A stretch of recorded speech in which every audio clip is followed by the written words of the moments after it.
Hello, Kinder. I'm so happy to be here with you because today I have a special book I want to read to you. Yes, it's all about fall this week. I love fall. We all love fall. So today I want to read to you a very special book that I really enjoy. Every time it's fall, I always come back to it and read it. And now I get to share it with you. The book is called Spookly, the Square Pumpkin. What? Yeah, it sounds silly, but I promise you, friends, it is a great story. So we're going to read it together, and then afterwards I have an activity for you that I would love for you to do. And then you can take a picture of it and send it to us. And you can decorate your house with your Spookly the Square Pumpkin. All right, friends, let's get started. Come on. Hello, little readers. Today we'll be reading The Legend of Spookly the Square Pumpkin by Joe Troiano. One day, in the pumpkin patch, the strangest little pumpkin hatched. Spookly wasn't like his friends. Where they had curves, he had ends. Spookly was different. He was odd. He was rare. Spookly the pumpkin wasn't round. He was square. While the round pumpkins had fun rolling along, poor Spookly sat there shaped all wrong. He tried and tried with all his might, but he couldn't budge, he just sat tight. The other pumpkins teased him because he was square. Spookly wished he was round and could roll everywhere. That is, until one night when they all discovered it's fine to be round when the weather is fair, but there are times it's better to be a square. Halloween was just a day away when a mighty storm blew across the bay. It tossed the round pumpkins to and fro. It snapped their vines, then off they'd go, bouncing left, slamming right, banging, bashing, what a sight! Spookly sat there filled with fright, but glad to be a square that night. Suddenly the fence gave way. 3 pumpkins rolled out and into the bay. Spookly knew what must be done. It was up to him, he was the one. He teetered, he tottered, he tipped, he tried, and finally flipped. He was on his side. Again he tipped, again he flopped, again he flipped, and then he stopped.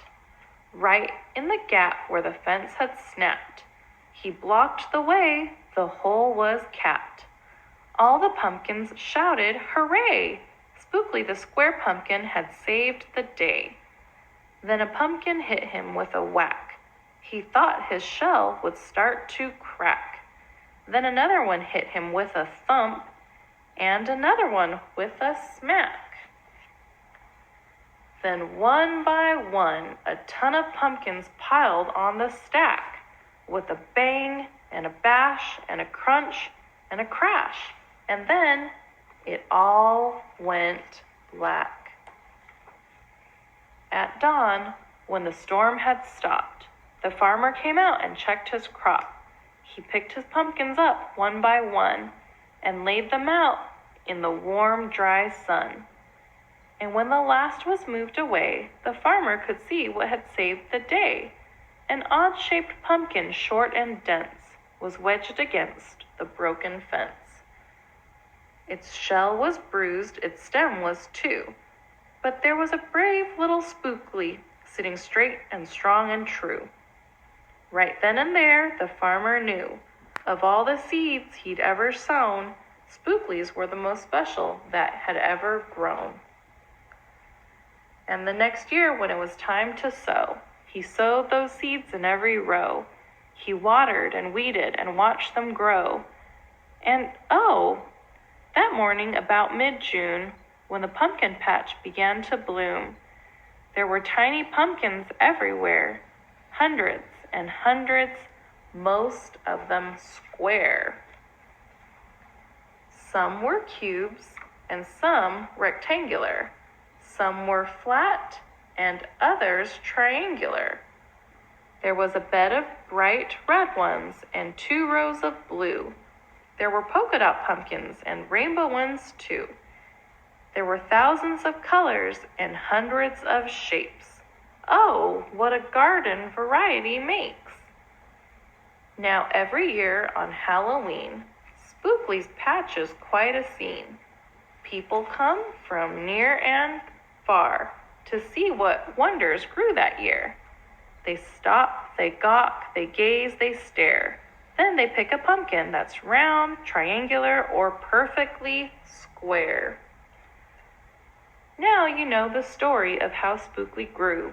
Maybe someday, if you tell someone too, they'll go tell someone who'll go tell another, and maybe one day we'll all discover you can't judge a book or a pumpkin by its cover.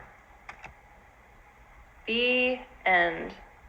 What an amazing story! Spookly saved the day! So what I'd like for you to do today, friends, is we have a special challenge for you because we know that you're ready. We want you to use this page here. Now remember, you don't have to print it. You can use any page you want and you can put your answers on that page and then take a picture of it for us. You do not have to print it, okay, friends? But we want you to use this page as a guide. That means that you're going to look at this page to know what you're going to write about.